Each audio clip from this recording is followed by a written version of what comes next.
this is going to be a quick video on something just because it has been covered in depth by a lot of people already. If you subscribe to me or most of the tech YouTubers, you have probably seen something like this already, or if you haven't subscribed to any of the tech YouTubers, this might be the first time, but this is the iPhone 6 full mock-up dummy. So a lot of people have been getting their hands on this thanks to Sonny Dixon, who is a guy who has been accurate on a lot of previous leaks of Apple products.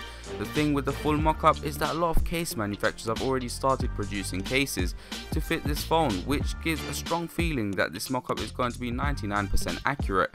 So instead of going over the specs, there are three main characteristics which you would want to look out for if you're going to upgrade from the 5S to the iPhone 6. The first thing is the rounded edges, the second thing is the slightly bigger display, and lastly is the extreme thinness of this new phone. So for the rounded edges, this is just something new on the design, so it's actually a departure from all the other iPhones since we had the iPhone 4. I'm not the first one to say this, but the new design really reminds me of the HTC One from a glance, and I've already talked about how the M8 feels in the hand due to its aluminium body and the roundness in the full review.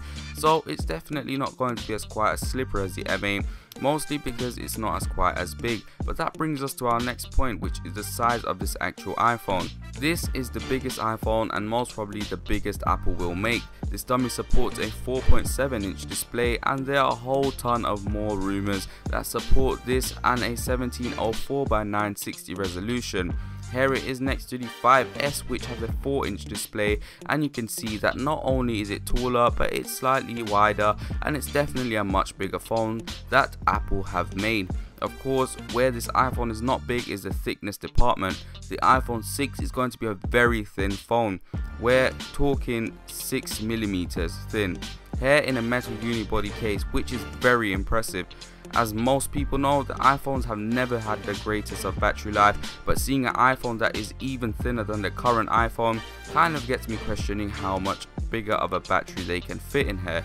You know, I guess maybe because the iPhone is a lot taller, they might have space to fit the same size battery. I mean, who knows? The iPhone 6 is now thin as the iPod Touch, which is incredibly impressive.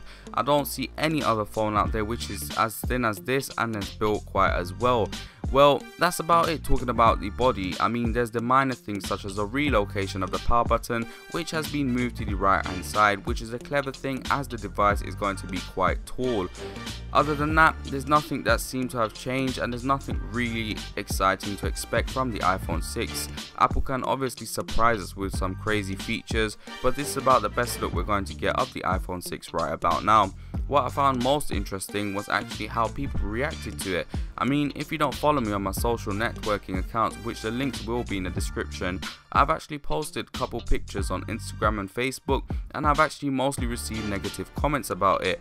I guess it's just on the preference at the end of the day, and you will have to wait until the actual device gets officially released. So let me know what you guys think about the new iPhone 6. Whether you like it or not, post your thoughts down below in the comments. So that's about it. If you have not subscribed to me already, please do so. And lastly, thanks for watching, and I'll catch you in the next one.